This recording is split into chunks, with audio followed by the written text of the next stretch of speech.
Hello again, wrestling fans, and welcome to another edition of the Scumbags Wrestling Podcast. This is episode number 124, and you're watching currently live on Facebook, YouTube, and Twitch. Now, if you're not watching live with us Thursday night at 8 p.m. on any of those, you're hopefully catching us on our audio version, which is available on Stitcher, Spotify, iTunes, iHeartRadio, and anywhere else you get your podcasts from. Now, normally, as I've always said, we try and do some Ontario stuff, but that's not really going on. Even lately, gyms and stuff have been closing. There are a couple of things coming up. I'm not sure if they're actually going to go through, so I don't want to chance and put something up that isn't going on. But we definitely want everybody to stay healthy, stay safe, and just be patient. Support independent wrestling whenever you can. Whether you're also buying their t-shirts, memorabilia of any sort of thing, reach out to your favorite talent and just check in with them, see how they're doing. So definitely want you to do that. You can also buy our t-shirts. There's going to be a special coming up for the month of November leading into Christmas. So be sure to watch for that advertisement coming up in a couple of weeks. But we have news. We have This Week in History. We have predictions for 2 pay-per-views that are happening this week. Impact Wrestling's Bound for Glory and WWE's Hell in a Cell. So before we get into that, coming to us from Niagara Falls is Jonesy. How are you today, Jonesy? I'm doing pretty good, except for those twats that down at Dufferin Island destroyed a whole bunch of Christmas lights, apparently. That's ridiculous. Yeah. I know the Niagara Festival Lights is really nice. Dufferin Island usually has the nature inspired light setups. I remember seeing the goose coming in and coming for a landing in the different segments. It's pretty cool. There's like moose and that.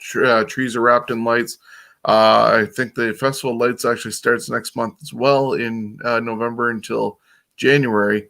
And, when you can't really get out to do something, at least in Niagara, the festival lights is something you can at least drive to and drive past without getting out and exposing yourself.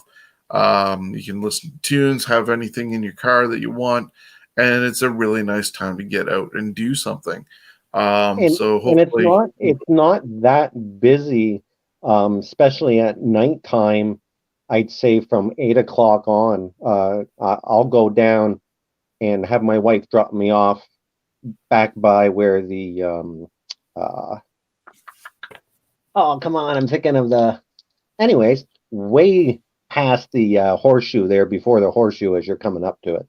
And I've walked that many times, and there's not a ton of people out there. As far as you can distance yourself, no problem in the wintertime.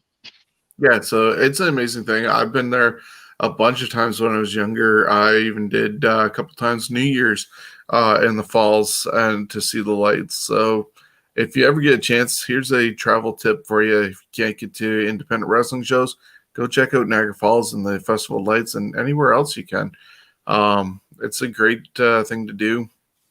And I think they do take donations to help that get going. But we're actually here to talk about wrestling. So let's do that. Some wrestling news that's going on this week.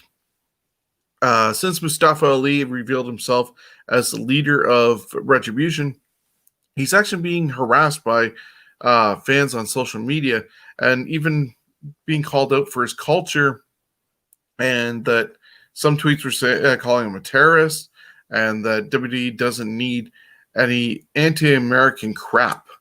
I'm not sure if they're seeing the same thing I am, but I haven't seen any anti-American terroristic type things with Retribution. Of course, any act like what Retribution is doing is a terrorist type act, but not in the sense of Al Qaeda or anything like that they're accusing him of. So it's kind of crazy. Any thoughts on the stupidity of fans, Jonesy?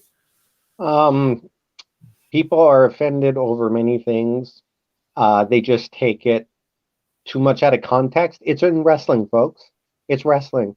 It's Yeah, it's the exactly. same as a lot of other issues that have come up where it's just you need to be able to talk about certain things and not have people go crazy. And as far as the wrestling, it in wrestling, my God, go back to watch the Sergeant Slaughter days. I mean, he was aligned.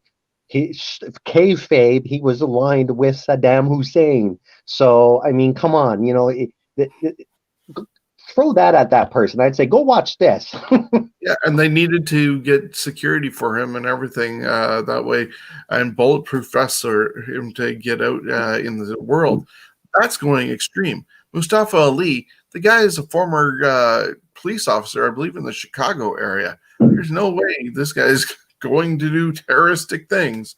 It's a story, as you said, and that story may or may not last long because Retribution was totally destroyed this past Monday on a rather horrible Monday Night Raw. They lost an 8-man tag to the Hurt Business with T-Bar quickly tapping out, and then they end up surrounding the Fiend, and the Fiend takes them out 4-against-1. Like, these guys look really bad. And then after all that, they do a backstage segment where Mustafa Ali's going, yeah, we're going to just give me a computer or a cell phone and I can take things down. And I was the hacker that you saw on SmackDown. So at least they solved that mystery that they didn't do anything with. But, I don't know how much life Retribution has left.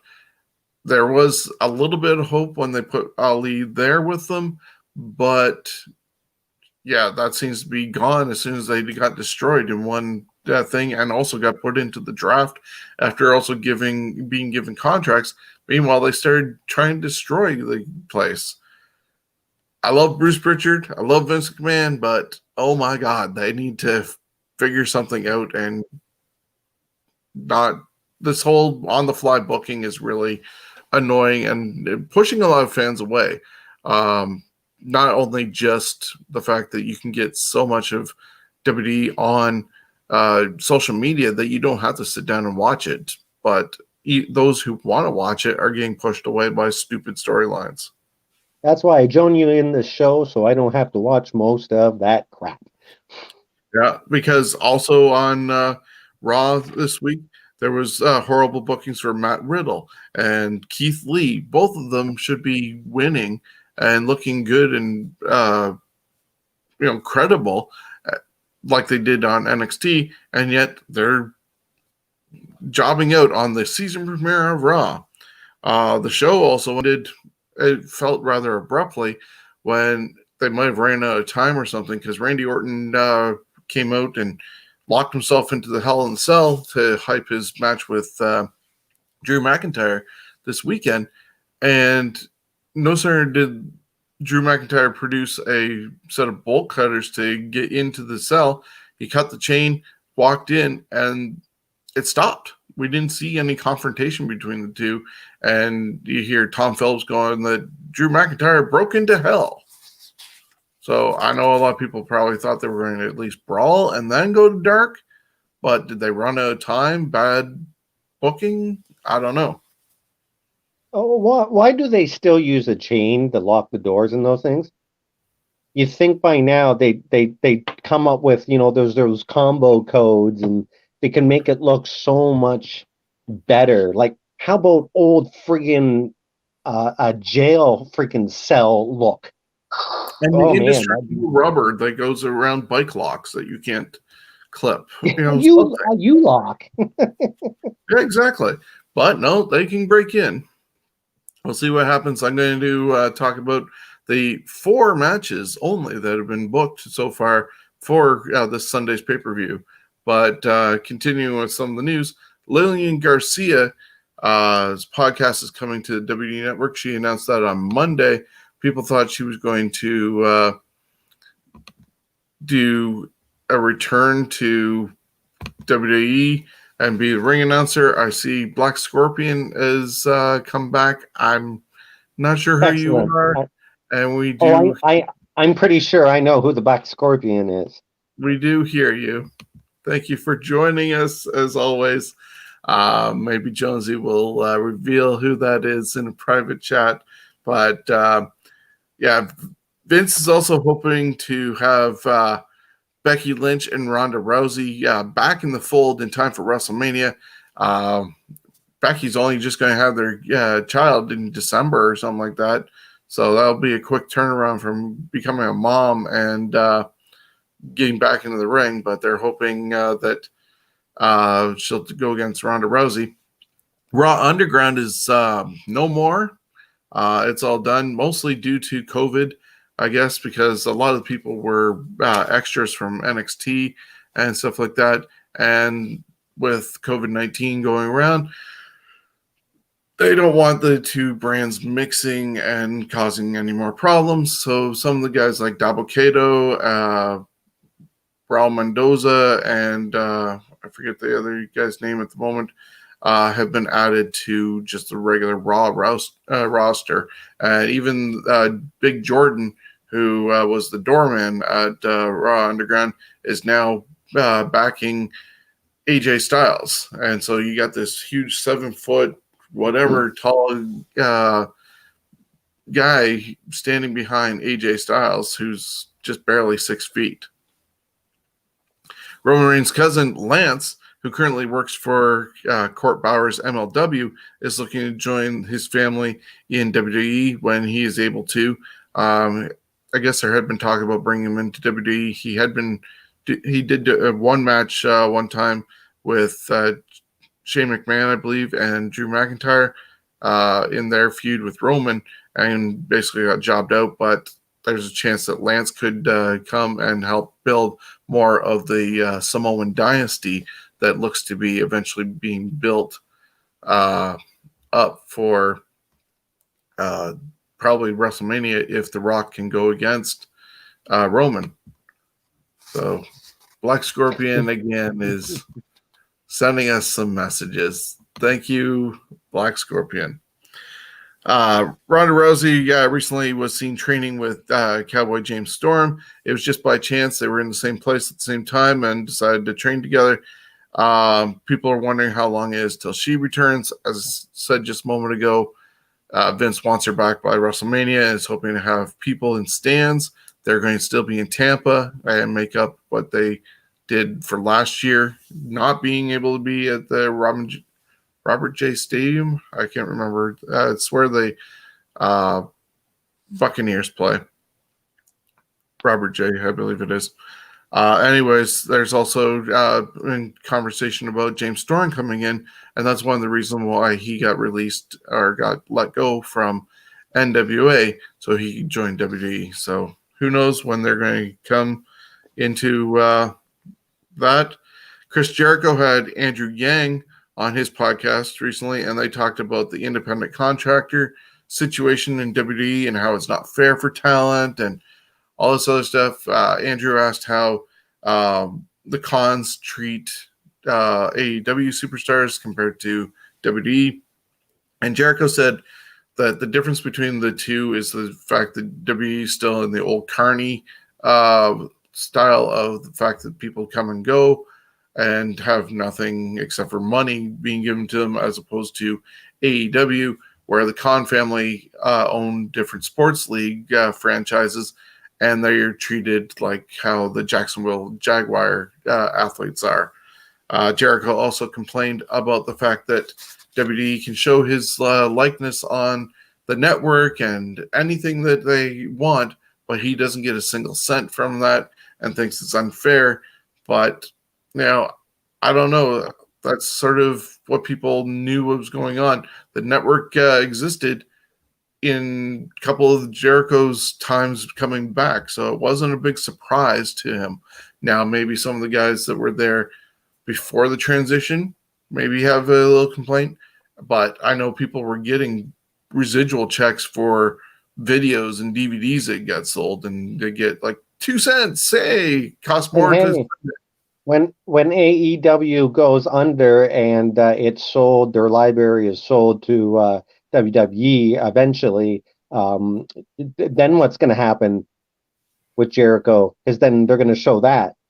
Like, as far as I'm concerned, yeah, that can be a bitter part that you can carry with you, but that's your own damn fault. You signed, you knew what you signed. Yeah, exactly. And I just thinking about what you were saying as well. I saw Jimmy Corderis's rough and rant for today, and I kind of agree with him. AEW still a year later, they've proven themselves to survive a year, but they still take pot shots at WWE. Meanwhile, you don't hear WWE taking shots at them. Yes, there's the counter booking of NXT at the same time as AEW, and that's business.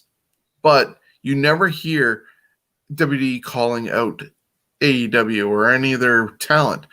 And they've made it a year. Why do you have to keep on calling out things? Be yourself. You say you want to be different than WWE. You want to be sports oriented. Well, last night definitely was not totally sports oriented, as we'll talk about Jericho and MJF later. But, you know, all the things that they said they wanted to do, they're not doing. And then, they're still taking pot shots. Be yourself.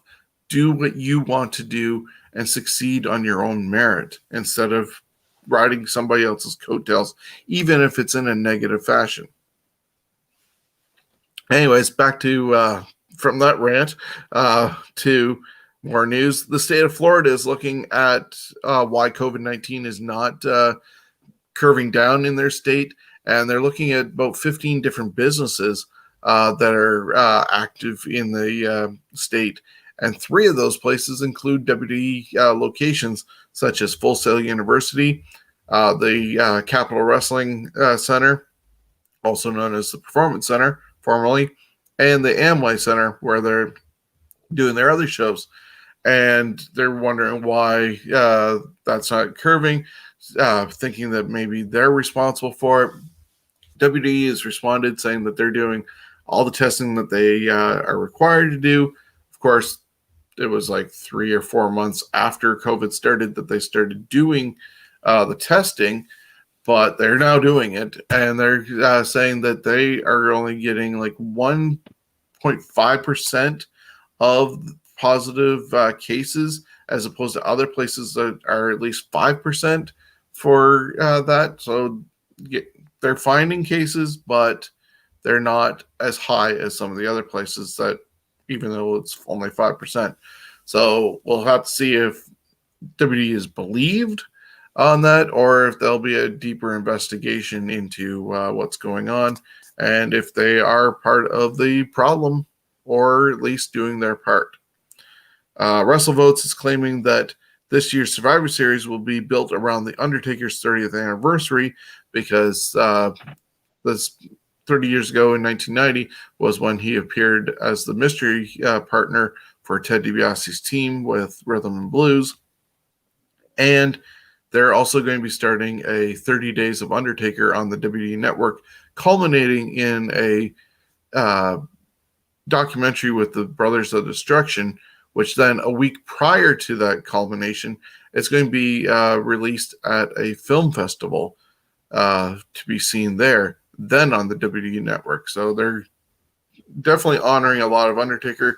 There's no talk that he's going to have any sort of match, but yeah, that's what's happening with him. Your thoughts on Undertaker in 30 years in the business, Chris? Well, that's impressive, especially since he had a career before the Undertaker. Now, the Undertaker, I unless it's a money thing or he doesn't want to do it, I don't see why he couldn't be in a traditional Survivor Series match. I mean, God, the guy wouldn't even have to work out to do it. Just stretch a little bit to do 1 or 2 moves. That's it. For the fact that, just like they did with Andre, except Undertaker can still pull some stuff off. So it's not like he can't So for me, I think Survivor Series style match is perfect for him. Same as like Royal Rumble, over the top battle royals, because that stuff he can win, especially if it's a battle royal, because who gives a shit who wins one of those? And Like there you Iron Sheik go. always did, or Like Andre. Iron Sheik. Exactly. Yeah, so Mark Calloway definitely has had quite the career, and you pointed out that he had a career before coming out as the Dead Man, and then to know that he held that persona so close to his chest that nobody got in and went, oh, that's Mark Calloway and there's Undertaker type deal, and separated the two. He played that through, didn't really get on social media until recently when his wife Michelle McCool started doing that, and then to find out that they'd been recording for a bunch of years behind the scenes stuff, waiting for that time for him to retire, and it culminated with the documentary that WWE did. I believe it was 5 parts on the network, which is really good. And then they got so much footage that they could probably do so much more with what was not put into the last ride. The final note that Like I his have here. bathroom schedule. Pardon? What's the Undertaker's bathroom schedule when he's training? You never know. Final note is that Karrion Kross is doing a lot of hardcore training in hopes of coming back sooner rather than later from his shoulder injury that cost him the NXT championship after he won it from Keith Lee.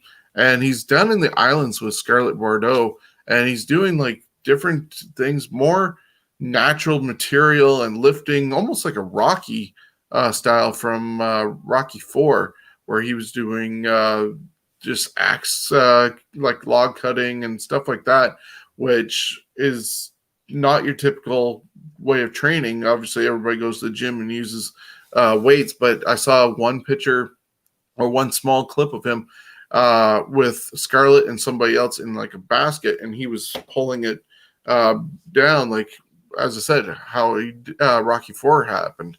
So Karrion Kross is definitely looking to come back sooner rather than later. Those type of workouts, I think you see more of that now because of COVID, not being able to go to, not easily accessing A real gyms gym. like you used to and all that. And I mean that's I know one guy that he got him out in in shape by just getting a huge one of those huge tractor tires, and he started moving that thing around his yard, and he got freaking huge. You don't have to go to a gym to get the results. You just have to know what exercises to do to get the result that you want. Yeah, between knowing what to do and also having basically just resistance material. Like you don't even need a weight, and you can do resistance training that way and bulk Well, up. the resistance elastics or whatever they're called. I use one of those things, and they're great. Yep. Just a note here from Chad Peterson. It says Braun is in trouble because he went to a big motorcycle event and he had it on social media. Fans are not happy with him going to it.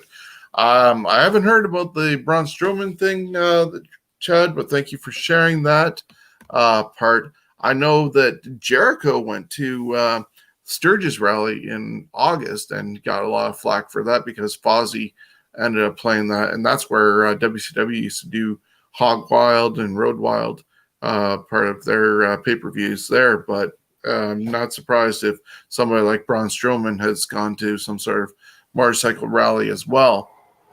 He seems that to enjoy going to events. Might not have been the smartest thing to do, especially right now. But Hey, if the president of the United States can do it, then you know what? So can you. exactly.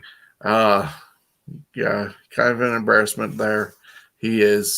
So, yeah, if you have any more tidbits, please feel free to share them.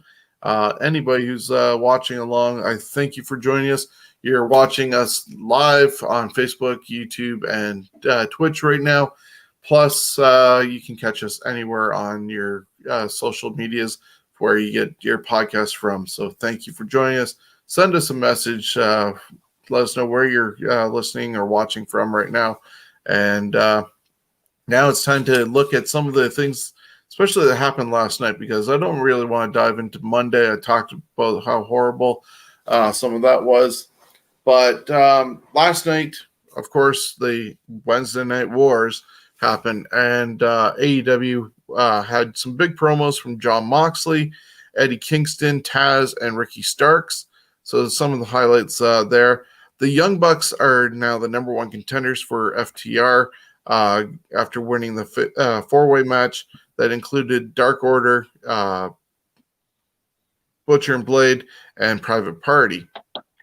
The Eliminator tournament also started last night with the first round. They had 4 matches in it, and that's to determine the number one contender for the world title after Full Gear, because Full Gear is going to have Moxley going against Eddie Kingston in a I Quit match. But first round saw Wardlow defeat Jungle Boy. Kenny Omega destroyed Sonny Kiss in under 30 seconds with a V-trigger and one Winged Angel. I picked him up, hugged him, but you could tell it was not very sincere. He had big entrance, a lot of announcements added to him, very arrogant entry, and there was girls even with brooms with the sweep. Okay, thank you, Scorpion, for some jokes at Halloween. Very good. What do skeletons order at a restaurant?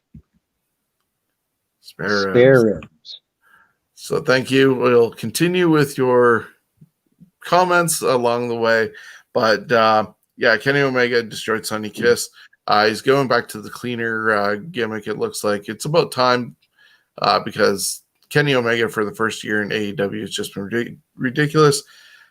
Sonny Kiss actually took Joey Janela's spot because Janela claimed that he had been in contact with somebody at an indie show that possibly contracted COVID as well. And so AEW and Joey Janela agreed to be pulled out, obviously. AEW stated that Janela will not be back until he concludes the protocols that they have in place for quarantining. Ray Phoenix beat his brother Penta 0M in a really good 15-minute back-and-forth match between them, high-flying. And Hangman Adam Page ended up beating Colt Cabana, who had Dark Order by his side. So that was the first round. And, yeah, this part kind of polarized some people. I heard from Steven, who unfortunately could not join us this evening.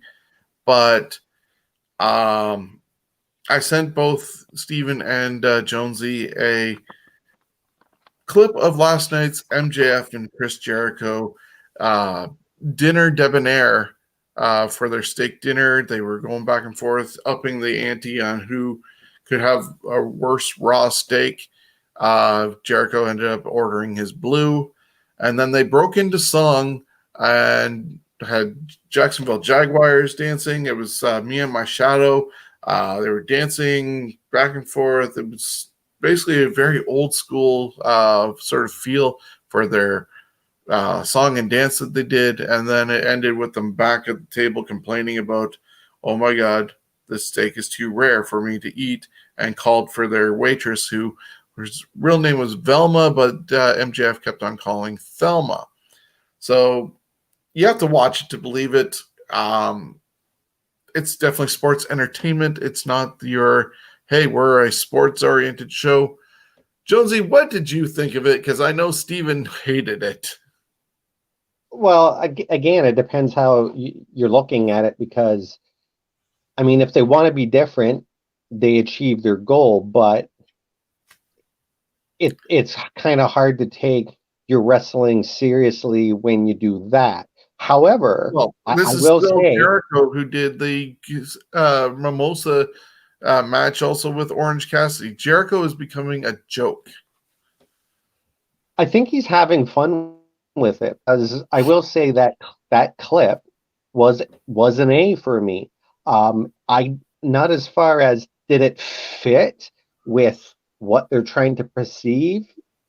Maybe not so with a lot of fans because again, a lot of fans don't like the comedy stuff. How can you take your wrestlers seriously when they're doing stuff like that? And in a way, you could almost say, did it jump the shark? Like, did it go too much into the silly? Um, and it's a different type of silly. I mean, God, you look at old Glow and stuff like that. There's some bad, silly stuff, but this was actually done well. It wasn't. It wasn't like they just slapped it together. It was well done, and actually, MJF can fairly decent, where Chris Jericho not quite. As long as I think it would have been worse if Jericho started dancing, because of course he was voted off right away on that show that he did. But all in all, I, I thought it was pretty good, and I was humming the damn thing for like 5 minutes afterwards because again, it's just a catchy thing. I'm glad they tried something different. And hey, some people are going to like it, some people are not. But as George Carlin said, that's why you have an on and an off button or knob on your little machines here. So if you don't like it, switch over to something else. Come back, you know. Which you can go over to NXT.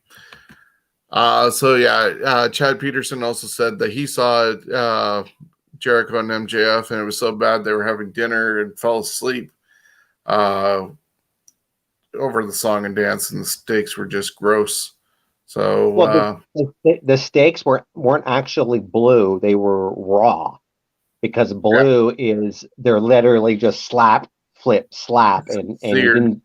It was all red, so I don't think it was even blue. But Yeah, and those were definitely raw one more steaks. point I do want to make on that is again, it was done so well as far as like it looks like they did it in one take, and it was well choreographed. I give them bravo on it. I really do. You may not like it, but So, those watching right now, here's some more lovely jokes from oh, Boogeyman, yeah, or Logan. Boogers, yeah. Well, you Thank see, you. he brought himself back to the Boogeyman. Yes, with boogers. And I'll laugh about it. Next week on AEW, there's going to be a lumberjack match for the TNT title.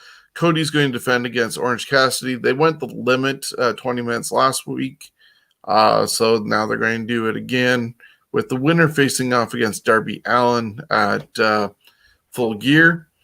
And there'll be a town hall with the Inner Circle to see if MJF can join the group, plus tournament quarterfinals featuring Phoenix taking on Omega and Hangman Page taking on Wardlow. So Full Gear is happening next month. I believe it's November 7th. And Darby Allin, as it says, is going to face the TNT champion, FTR against the Young Bucks, the finals of the tournament, and Moxley against Eddie Kingston in an I Quit match. Over on the other side of things, the other channel, Kushida won a three-way match with Velveteen Dream and Tommaso Ciampa to start NXT. Ember Moon won her match, but then was attacked by Dakota Kai. Bronson Reed beat Austin Theory twice in the same segment, and Theory got so annoyed that he ended up quitting and walking out of NXT. Legado del Fantasma won a six-man tag team match against Isaiah Swerve Scott, Jake Atlas, and Ashanti the Adonis. Everrise beat Killian Dane and Drake Maverick by disqualification. Casey Cantizero beat Xia Li. Xia Li then went after Casey, but then got attacked by Raquel Gonzalez. And there was one other. But then they were rescued by Rhea Ripley. Timothy Thatcher beat Anthony Green. He's recently signed from Evolve. And Danny Burch and Oni Lorcan ended up beating Breezango to become the new NXT Tag Team Champions. This was part of a ongoing story that happened all night with Bobby Fish being taken out backstage, followed by Roderick Strong. And so they were supposed to actually challenge Breezango for the tag team titles, but because they couldn't, Lorcan and Burke got put in there. They ended up winning the title thanks to a guy in a hoodie who was revealed as Pat McAfee. So Pat McAfee finally got some revenge on the Undisputed Era, and they'll probably continue into next week because next week is NXT's version of Halloween Havoc. It's going to feature Rhea Ripley against Raquel Gonzalez, a Haunted House of Terror match with Cameron Grimes taking on Dexter Lumis. I have no idea what that's going to end up producing. And then Io Shirai is going to defend the Women's Championship against Candice LeRae. And Damian Priest is defending the North American title against Johnny Gargano. Both those matches are going to be part of a Spin the Wheel, Make the Deal revival. And Shotzi Blackheart is hosting the whole show. So, Jonesy, thoughts on that? I'm not sure if you get to see much NXT either. I know you do check out some AEW Dark here and there. But Spin the Wheel, Make the Deal is back. And WWE's finally using a property of WCW's with Halloween Havoc being revived a couple days before Halloween. I think that's fine as long as they don't make it a regular thing. But I think Halloween time, absolutely. That's one of the things that WCW had that was a good gimmicky thing to do for wrestling. I like it. I hope the wheel is as vintage as they can make it. If not, then it better be like it better not be cheesy wheel. It's got to be a good, decent wheel. Sorry? It looks like a saw blade. I haven't seen what all the matches are on it. But if you check out this week's 83 Weeks with Tony Schiavone, with Conrad Thompson, they actually talk about the 1992 version of Halloween Havoc, which was an abomination of a horrible, horrible show because, well, didn't help that booking the show was Bill Watts, and he was taking everything back to the 70s. And some of the finishes were just horrible. The matchups weren't that great. And then the unfortunate finish with Sting against Jake Roberts and the coal miner's glove and the snake biting Jake after Cactus brought it out. Yeah, some memories need to stay far, far away. But they're going to do Halloween Havoc 93 next week's episode, which was a way better show. But that is happening next week on NXT, going against AEW as they get closer to Full Gear. But this weekend, before we move on to This Week in History, is Bound for Glory. On Saturday, Bound for Glory is going to happen from Impact Wrestling, and they have 7 matches announced happening, and one of them is the Call Your Shot Gauntlet match. It's going to feature AC Romero, Alicia Edwards, Cody Deaner, Brian Myers, Havoc, Heath Hernandez, Larry D, Rhino, Taya Valkyrie, Tennille Dashwood, Tommy Dreamer, and somebody else who's yet to be announced. So this is definitely going to be a intergender match, and it's where the winner could choose any championship of their choosing. But then they put in some stipulations also to it, where if Heath or Rhino wins, then Heath is going to win a full-time contract with Impact Wrestling. But if neither of them wins, Rhino is going to get fired. And because of all those stipulations, as well. They're throwing in that Hernandez is going to be the last one to enter, and Rhino is going to be the first one to enter. So Rhino has a tall mountain to climb if he's going to stay around in Impact Wrestling. So I think somehow Heath or Rhino are going to end up winning because it doesn't make sense that they would both be fired. A couple more comments. Let's see who's that. Okay. We'll get back to our friendly Scorpion in just a couple minutes. Other matches happening include Eddie Edwards taking on Ken Shamrock. There's going to be a matchup between EC3 taking on Moose in an undisclosed location. I'm going to get rid of this one banner so that we can see the whole thing.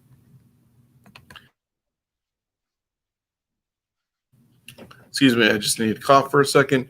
Actually, going back to the other match with Ken Shamrock and Eddie Edwards. Ken Shamrock's also going to have Sami Callihan in his corner. I do see Ken Shamrock winning this matchup because, well, earlier in the show, he's going to be inducted into the Hall of Fame, which I will talk about in just a moment after we get through all the matches. EC3 against Moose in an undisclosed location. I'm probably going to pick EC3 to win this matchup. The Knockouts title is on the line as the recently signed to a contract Deonna Purrazzo is taking on Kylie Rae. I thought about picking Kylie Rae, but now with Deonna having a actual contract, I can see Deonna ended up retaining and let Kylie Rae continue her chase. Look at that definition in her. For which one? Kylie Rae? Yeah, the definition in her muscular tone and all that. Yeah, and oddly enough, she had been working for AEW and wanted a release, took a little bit of time off, and then joined Impact. So maybe she saw that the AEW women's division wasn't the greatest to stay around for. There's going to be a 6-way scramble match for the X Division title. That's another intergender match featuring Chris Bay, Trey Miguel, Rohit Raju defending the title, TJP, Jordan Grace, and Willie Mack. I could see, in this case, somebody like TJP picking up the title as an unexpected thing. A lot of people are going to look forward to Jordan Grace getting it, following in the footsteps of Tessa Blanchard being a woman holding a men's title, but I don't see it happening again with Impact Wrestling anytime soon. The tag team titles are going to be on the line in a four-way match with Fulton and Ace Austin challenging the Motor City Machine Guns, who are the current champions, along with the Good Brothers, Anderson and Gallows, and the North, Ethan Page and Josh Alexander. I can see possibly the Good Brothers coming out on top of this one and eventually in a feud or a really good match, hopefully, with the North. I would be almost a dream match in seeing those guys go against each other. The main event of the night will see two former WWE guys, former and current Impact champion Eric Young, defending against Rich Swann. I think this is probably going to be the time for Rich Swann to get the title and leave with it. I'm not sure if you watch any of Impact at all, Jonesy. No, I do not. Okay, that's okay. But you had been looking up this next part, which is the Impact Wrestling Hall of Fame is going to be inducting Ken Shamrock into the Hall of Fame, another member of that happening this Saturday. You were doing research because our next Fantasy Warfare tournament, which happens Wednesdays on YouTube, is going to be the greatest tough guy. or tough person, because there's at least one female going to be included in the 16. And one of those is also Ken Shamrock. So Ken Shamrock is going into the Hall of Fame for Impact Wrestling. Your thoughts on Ken? I did some reading up on him, and it's quite impressive, like everything that he's done and achieved. And it actually, I Googled to see if he was actually in the WWE Hall of Fame, and he's not. And I'm honestly, I'm surprised he's not. He was, you know, like it wasn't like he did nothing there. And I know you told me some of the stuff, like he didn't show up for matches and that, but I mean, God, people have done a lot worse, and they're in the WWE Hall of Fame. It's a shame he's not there yet, and I think it's time. And because he's in the TNA one, though, or sorry, the TNA one, I wouldn't be Impact Wrestling. surprised. I wouldn't be surprised now if you won't see Shamrock in there anytime soon, because they're not going to want to be then. Well, you did it because they didn't. Da, da, da, da, da. But yeah, I mean, WWE credits Shamrock with popularizing the ankle lock in professional wrestling. Back in '98, he was number 8 on the PWI list. I mean, and of course he got the IC belt, the King of the Ring '98, the IC tournament he won the belt, and he also had some innovative stuff that he did in the ring, including that Owen Hart match at Yeah. I think it was WrestleMania. So The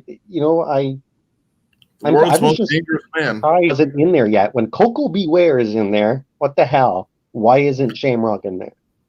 I think a lot of it has to just obviously WWE. We know that their Hall of Fame is a little bit more politically Yeah, geared, depending on what they can do with having a person come in at a certain time, but also what they're doing at their current time in life.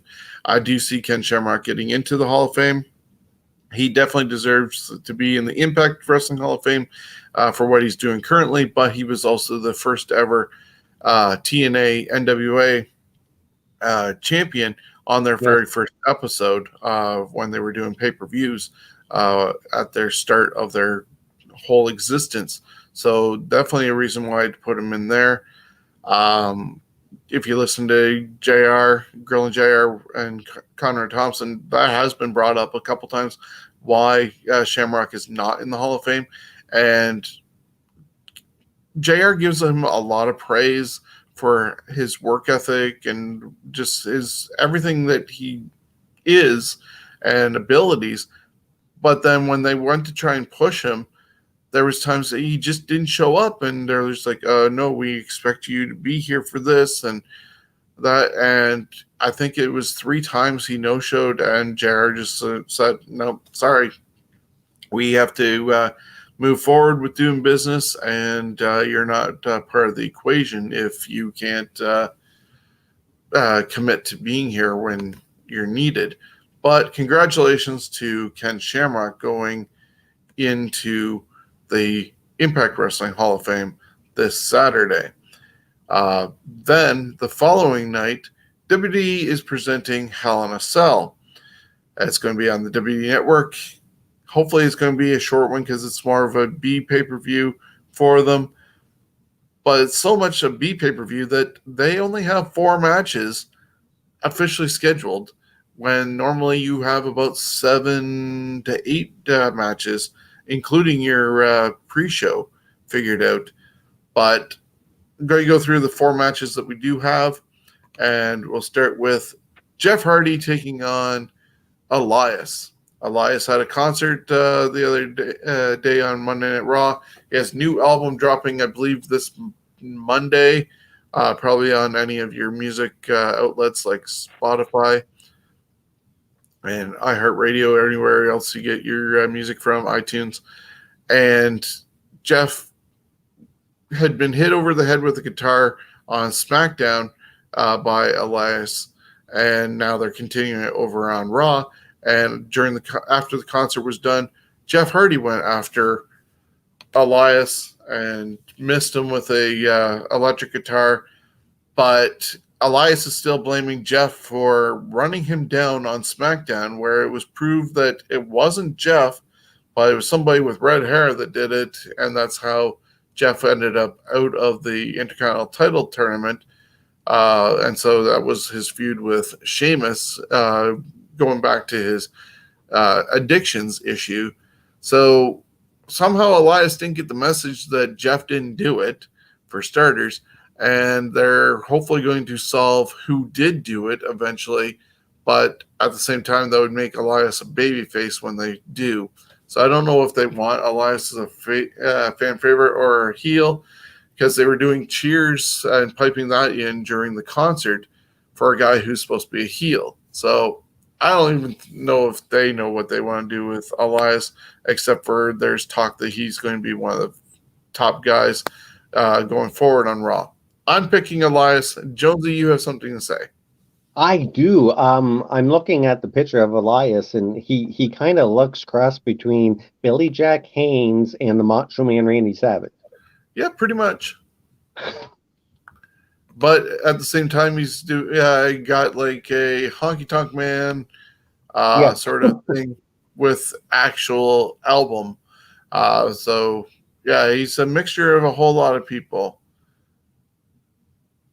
And apparently, the Black Scorpion has challenged me to a Hell in a Cell match.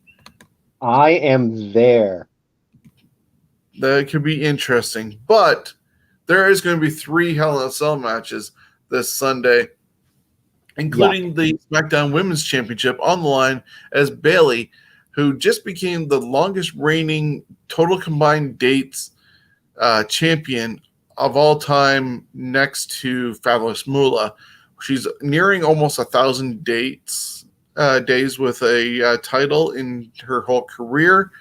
Nobody's going to get close to Moolah because that's like 10,000 plus days, 30 years of being a champion.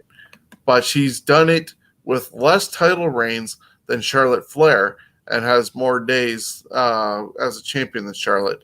This is culminating in a battle because Bayley turned on her best friend, Sasha Banks, who'd been protecting her by holding that belt for a while.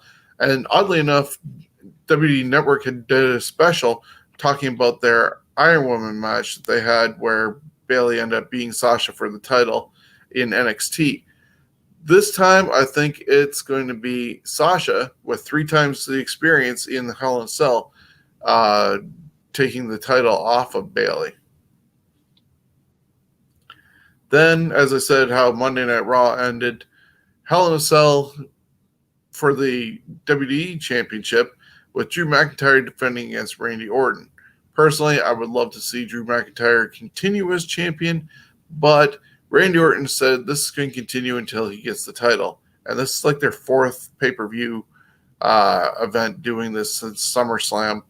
And sometime it has to end. And eventually, I think Orton is going to get the belt, because when Edge is ready to return, that's when Edge is going to get it off of Orton. So, sadly, I think the title will switch on this one, as much as I do not want it to. And you'll have a new WWE champion in Randy Orton. And the final match has a rematch from last pay-per-view with Jey Uso going against Roman Reigns. Now, tomorrow night on SmackDown, Roman's going to introduce yet another consequence for this match happening. Jey refused to acknowledge Roman as the tribal chief, head of the table, head of the family at the last pay-per-view, and his twin brother Jimmy had to throw in the towel to get Roman to stop beating the hell out of his own cousin. I see this happening yet again. More beatdown with Jey.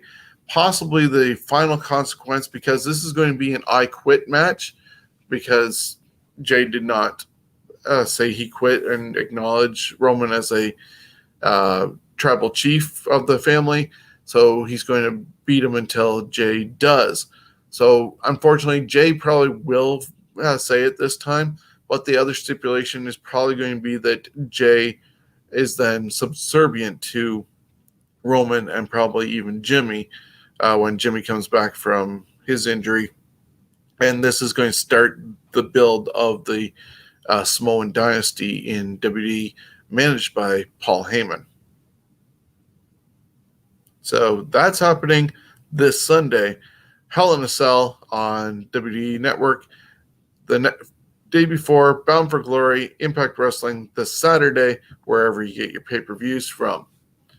Thoughts on any of that before we dive into this week in wrestling, Jonesy? Uh, the only thought is, 3 Hell in the Cell matches, yuck.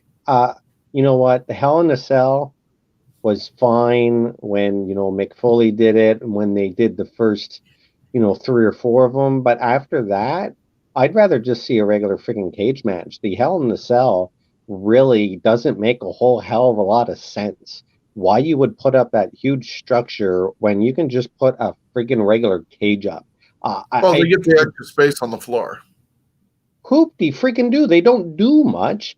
They don't do anything really that they couldn't do without the cage. They throw up against each other, against the side rails. They can go even further and have a more unique match. To me, the Hell in the Cell match, it's pretty much pointless to have it in a cage. It really is, like that many times. It's actually one of the matches I dislike the most in WWE. Again, except for how neat that it started off as. Now it's just like, who gives a shit about the match? Yeah, I think the problem is when you have specialty matches that become the gimmick for a pay-per-view, it takes away from the special because... And you do it 3 freaking times. Well, true, but... It's as bad as the Rumble having 2 separate matches. Have them at the same time. I'm okay with the 2 separate Rumbles because of what that point of it being, that it leads to a title match at WrestleMania. So it gives a reason to have that. But when a cage match, or in this case, the original reason to have a Hell in a Cell was because it's to try and culminate a feud, it should be for that reason, as opposed to, oh, well, it's October, let's do Hell in a Cell. It doesn't make it any special and waters it down. Yes, TNA Impact Wrestling, whichever it wants to be called, did have, and I think does have, Lockdown, where all their matches were in a cage. I'm okay with that in a way because that's the whole theme of the show. All right? But when Hell in a Cell has a reason for what its original creation is, it's dumb. Just like TLC is dumb that way. I'm okay with when you say Elimination Chamber decides stuff for WrestleMania because it's a specialty match that way. Like Survivor Series, you have those tent poles, but for big gimmick matches that are supposed to be special, you take it to obscurity, and it's blah when it's scheduled on your thing. Because December, we're supposed to be getting TLC unless they change that. And, oh, here's a tables match, here's a ladders match, here's a TLC match, and here's a chairs match, only because that's what our schedule says we need. Like, it's forcing things to go too far. Just to acknowledge what I put up a moment ago, Chad Peterson, thank you for that reminder about the state of Florida checking on WWE for how they're dealing with COVID. Mentioned that in their news package. And so we'll have to see what happens with that investigation. The Black Scorpion is saying, me and you versus these two. I don't know who these two are. Maybe it's Chad Patterson and Jonesy. He wants us to challenge. You know what? If by chance there's any type of challenge to me in a ring, I friggin' accept. There we go. So let's have some fun with that. But we conclude each week right now with our This Week in Wrestling History with our resident historian diving through the annals of time, Jonesy. All right, here we go with This Week in Wrestling, October 16th to the 22nd. We're going to start with October 16th, of course.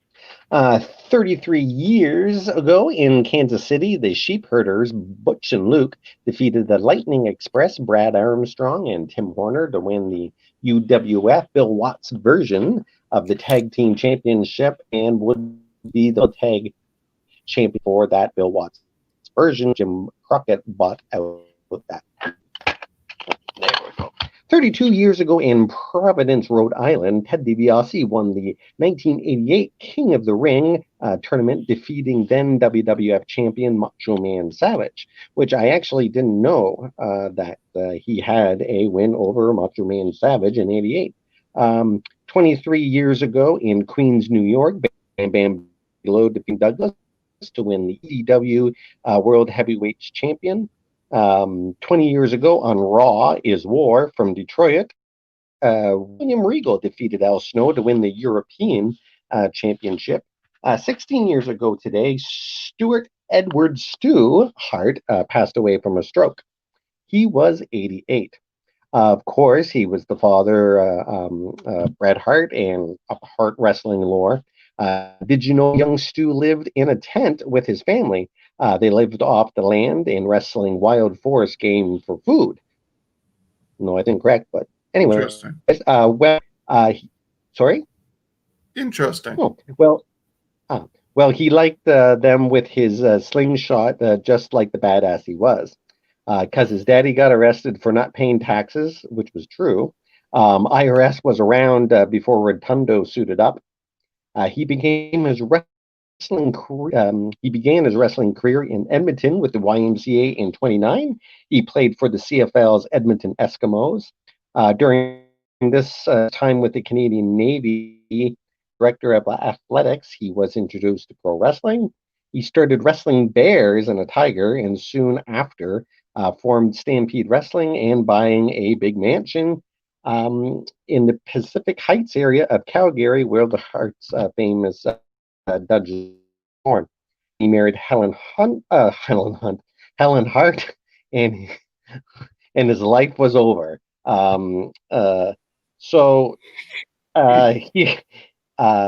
Here's a short list of the guys that he trained. Of course, Bret Hart and Owen Hart, and then Graham Time, Davey Boy Smith, Pillman, Juicin' Thunder Liger, Jericho, Benoit, Storm, Edge, Christian, Mark Henry. Man, I can't even believe that Mark Henry got down those stairs. And Natalia Neidhart and Tyson Kidd. That's just a short list of all the ones that he trained. There, and I can read this better. 11 years ago today, Shane McMahon introduces that he would resign from his post as executive vice president of global media effective January 1st, 2010, effectively leave WWE. Question time. Shane's WWF on-screen career dated back to this Survivor Series when he debuted as referee Shawn Stevens. Do you know what that year that might be? I believe it was Shane Stevens, but 1988. Oh, very close. I have 89 here. But you know what? You get a point for that. 9 years ago today, TNA presented Bound for Glory. The show featured the final match of Hulk Hogan's wrestling career versus Sting. It's a happy 57th birthday for Melissa Ann Hyatt, but wrestling fans know her as Missy Hyatt. October 17th, we're moving on to 1 years ago, Forbes magazine reports the then privately owned World Wrestling Federation is worth about $100 million. Forbes also reported that Turner was in talks to acquire Jim Crockett Promotions. The deal would be finalized a month later, and Jim Crockett Promotions would be rebranded as World Championship Wrestling. 20 years ago today, WWF presented No Mercy. This event was Jeff Jarrett's final appearance in the WWF, and some stuff went down. about his contract, of course, and held up Vinnie Mac for some heavy cash before he'd cop up the match. Moolah defeaed Ivory to be the oldest women's champion in perhaps world history at age of 76. China became the first woman to win the IC belt. The Hardys and Christian would launch a ladder match fever for the next generation. Can't believe X-Pac defeated Bradshaw, Kane, and Farouk in a four corners elimination match in that event, which was wow.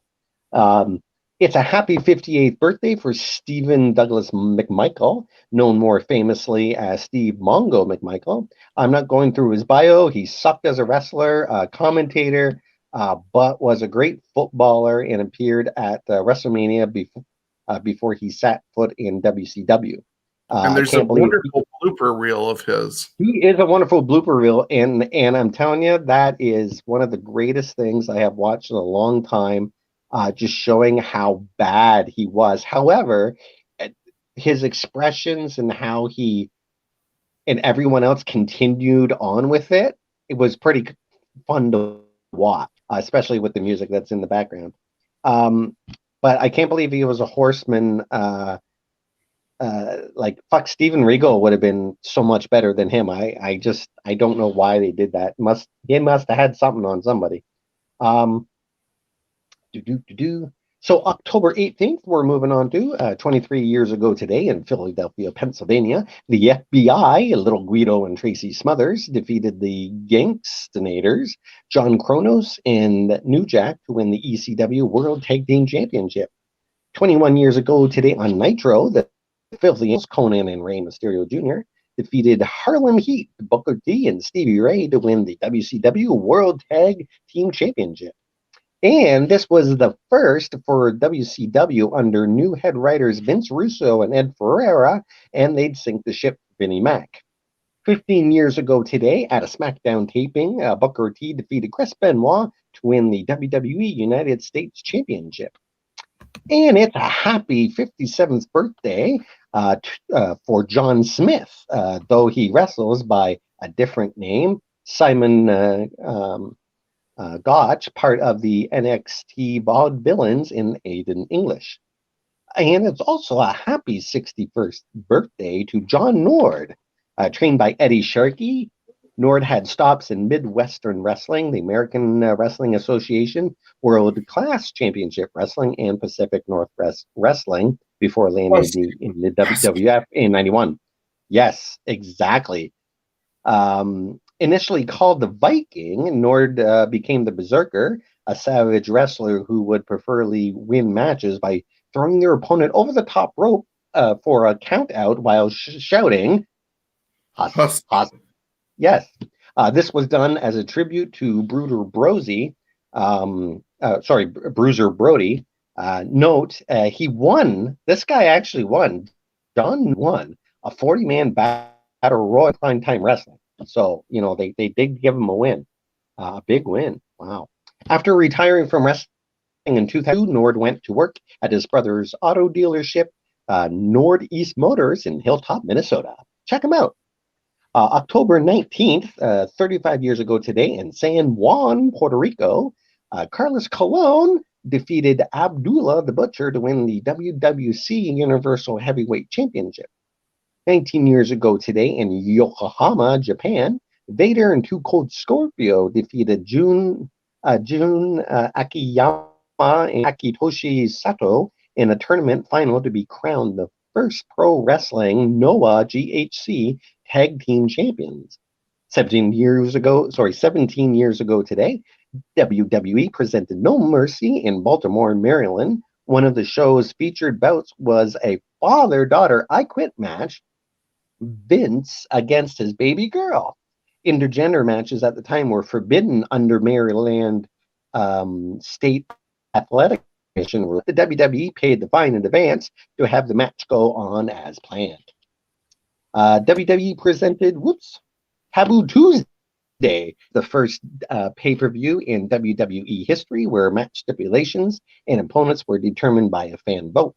And if you believe your votes counted, well, yeah, they're going to put up in cage and not use it. That's one thing that always is funny is they put up that cage. Of course, they're going to use it. Um, in a pre-show match, Sergeant Slaughter defeated Mohammed Hassan uh, by disqualification. Here's a great one that is outdated now.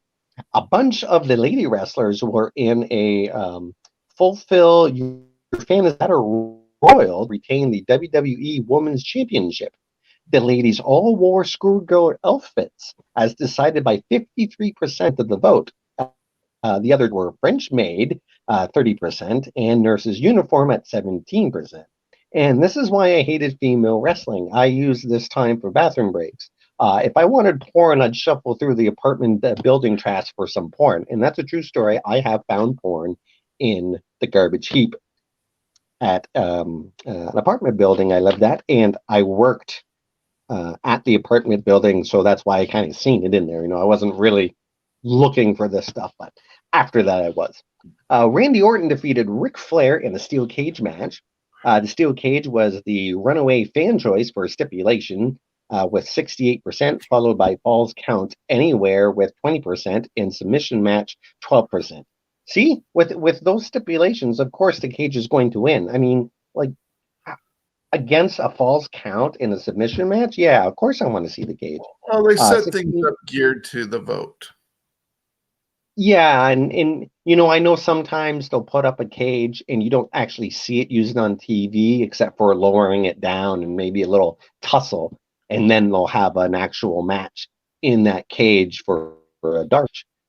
But when it's the actual pay-per-view or a TV show and stuff, they're going to either vote on it.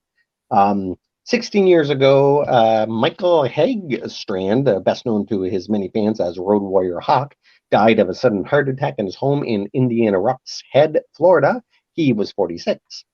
12 years ago today, Hulk Hogan's Celebrity Championship Wrestling debuted on CMT with appearances by Rob Van Dam and Bill Goldberg. The 10 cast members were Danny Bondaducci, Butterbean, Todd Bridges, Dustin Diamond, Aaron Murphy, Dennis Rodman, Trishelle Cantanella, Tiffany, model Nikki Zuring, and actor-singer Frank Stallone. Tiffany was eliminated on the debut episode. Todd ended up in the final before losing to Dennis Rodman. Have you seen that show? Yeah, I saw some of it. All right. I've never actually seen it. Happy 43rd birthday to Julie Harmer Beavis, a.k.a. Sweet Sarah Knight, a.k.a. WWE's Paige. Mum calls her Mum. Born in Halifax, West Yorkshire, England. October 20th, 56 years ago, Mad Dog Vachon defeated Vern Gagne to win the AWA World Heavyweight Championship. 36 years ago, Dusty Rhodes and Manny Fernandez defeated Ivan Koloff and Don Cornoodle to win the NWA World Tag Team Championship. 24 years ago today, WWF presented In Your House 11, Buried Alive. Or that might be 2, I'm not sure. I think that's in Your House 11. In a free-for-all pre-show match, the Stalker defeated Justin Bradshaw. This match would actually be the longest match on the card at 20 minutes. And interestingly enough, they'd end up teaming together to become the new Blackjacks. Oh, yes, they would too. You are right. The Undertaker defeated Mankind in a Buried Alive match. Post-match saw Terry Gordy as the Executioner making his WWF debut and would join in a massive beatdown and burial of the Undertaker. The show ended with the Undertaker's purple glove sticking out of the dirt. 20 years ago today, WCW releases Bret Hart following a scathing column in the Calgary Sun from Hart attacking WCW's product. The company stopped using him altogether. His final appearance was 6 weeks prior to being fired by FedEx, of course. Hart blocked a spear with a hidden steel plate. 18 years ago, WWE presented No Mercy 2001. Triple H defeated Kane to unify the World Heavyweight and WWE Intercontinental Championships. The Intercontinental Championship, however, would return in May of 2003.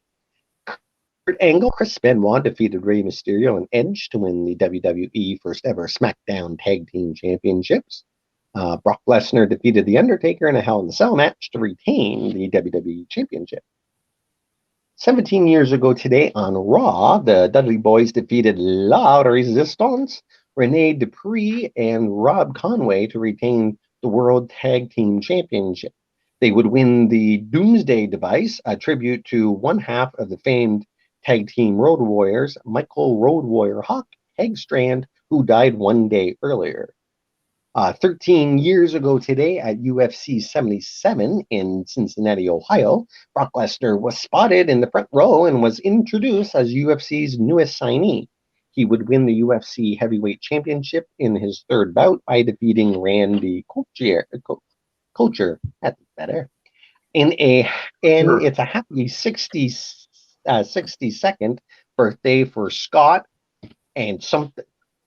Okay, someone just sent me something that blocked my screen, man. It's a happy 62nd birthday for Scott Spaceship Ramon Hall. October 21st, 48 years ago today, All Japan Pro Wrestling held its first ever show at Mashita City Gym in Tokyo, Japan. In the main event, Bruno Sammartino and Terry Funk defeated Giant Baba and Thunder Sugiyama in a 2 out of 3 falls match. 10 years ago today, Comedy Central aired a wrestling-themed episode of South Park, WTF, lampooning WWE with the boys forming their own backyard wrestling company. It's a happiest for AC Julius Connor, best known to wrestling fans as D'Lo Brown. Back in 94, he served as a jobber for Earthquake on a WWF Superstars match. Connor joined... Sorry? You better recognize. Yes, you better recognize. And you know what? He was a great wrestler. I really enjoyed him. Connor joined the WWF in 97 as one of the suited members of the Nation of Domination. Brown's success came in singles, where he won the WWF IC belt 4 times in 98 and 99. And the European Championship once. He would be managed by Theodore... Oh, where he won the WWF, yeah, 4 times. Okay. Hey, he would be managed by Theodore Long for a few months before he was released from the company in February 2003. The next month, he would join TNA. He would then wrestle for Irish Whip Wrestling in Ireland, regularly toured the United Kingdom, and for All Japan and Pro Wrestling Noah. In September 2009, Connor announced that he would retire from in-ring competition. Connor is a certified public accountant graduating from the University of Maine. He is married and has 2 children. In October 22nd, 25 years ago today, WWF presented In Your House 4, Great White North. Goldust defeated Marty Jannetty. This was Goldust's in-ring debut. King Mabel and Yokozuna fought to a double countout. Undertaker was supposed to face Mabel in that match, but he suffered a broken orbital bone, I believe, the night before. Dean Douglas is awarded the WWF IC via forfeit due to Shawn Michaels' injury. And Razor Ramon defeated Dean Douglas to win the WWF Intercontinental Championship. The win made Douglas the shortest reigning IC champion in WWF history at just 11 minutes. The British Bulldog defeated Diesel by disqualification in a WWF Championship match. At the pay-per-view, legend has it that Vince McMahon was so disgusted with the main event, he slammed down his headset and screamed horrible, leading to the decision to end Diesel's long reign as WWF Champion a month later. 16 years ago today, WWF presented No Mercy. The main draw was the in-ring return of Stone Cold Steve Austin, out of action since the previous year's Survivor Series due to a neck injury. Chris Jericho defeated X-Pac in a steel cage match. Stone Cold Steve Austin fought Ishii to a no contest and a no-holds-barred match. William Regal defeated Naked Mideon, to retain the WWF European Championship. The Los Conquistadors, Edge and Christian and Masks, defeated the Hardy Boys, Matt and Jeff, to win the WWF Tag Team belts.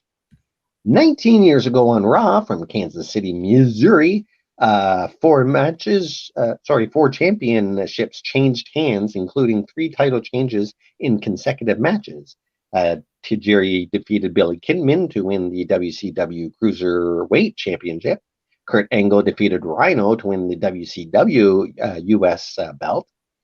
Bradshaw defeated the Hurricane to win the WWF European Championship.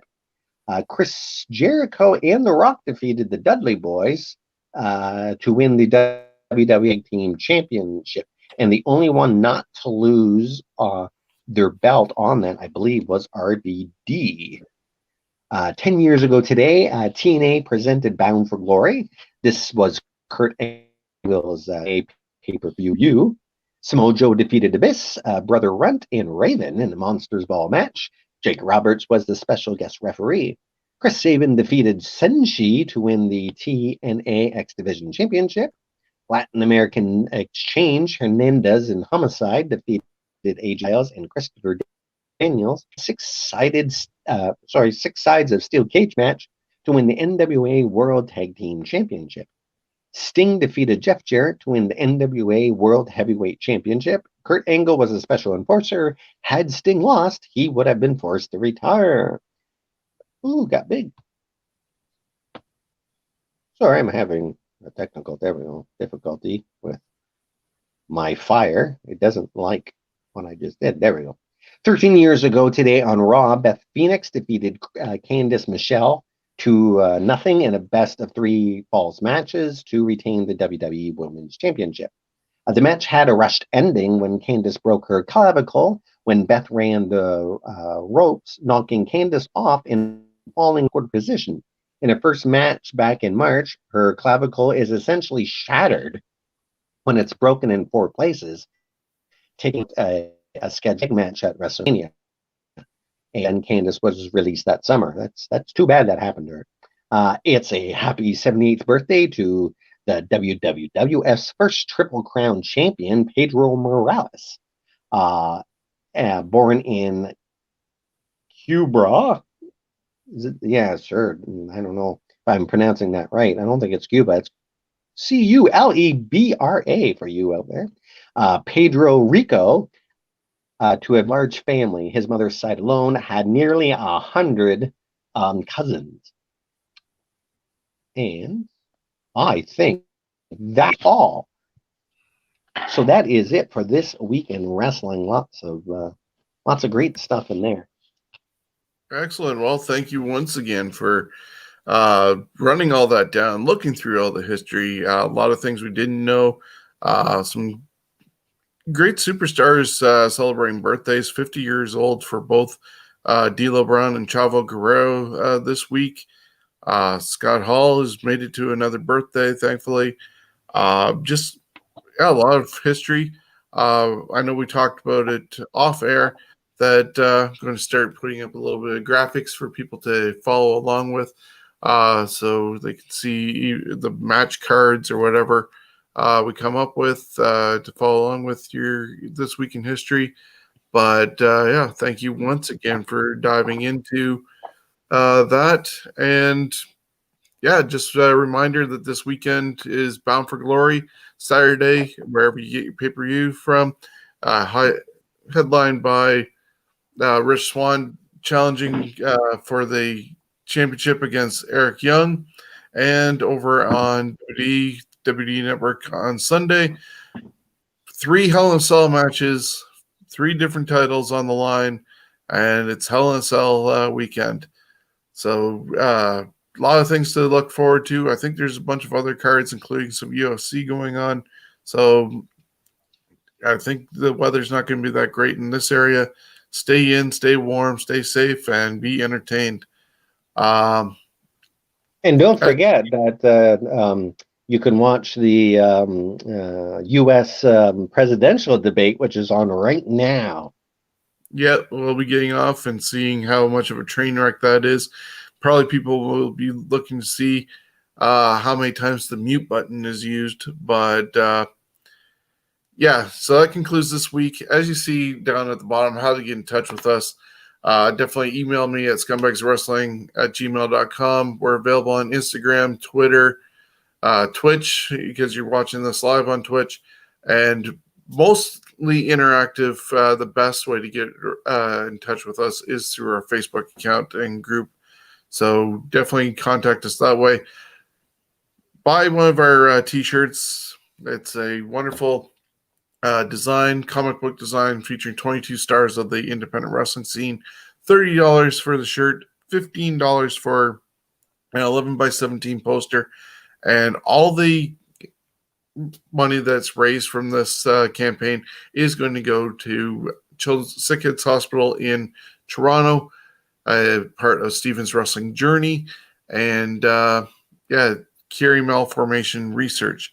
So contact me. I'll personally drop it off to you depending on where you live, and just support a great cause and get a wonderful t-shirt.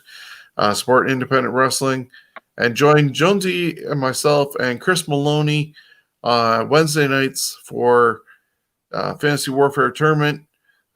Just yesterday, we did the greatest performer to never win the title in the Hogan era for the WWF. And this week, we're doing Tough Man. November is all about the Survivor Series. December is about the IC US champions from the NWA, WCW, WWF, WWE, and WD for both the Intercontinental and US titles. So got a lot of things coming up with Fantasy Warfare Tournament. And also, please join Chris Maloney tomorrow night for CWN Weekly. He has a big announcement coming up as something that I'm involved with. And he's the Scorpion. He's probably the Scorpion. That's what the huge reveal is, man. Maybe, you never know. But he has a big reveal coming up tomorrow night, and I'll share it again next week on this show. But he has the first shot at revealing the news, and he's on tomorrow night for CWN Weekly. So until then, have a great week and have a great night. Toodles.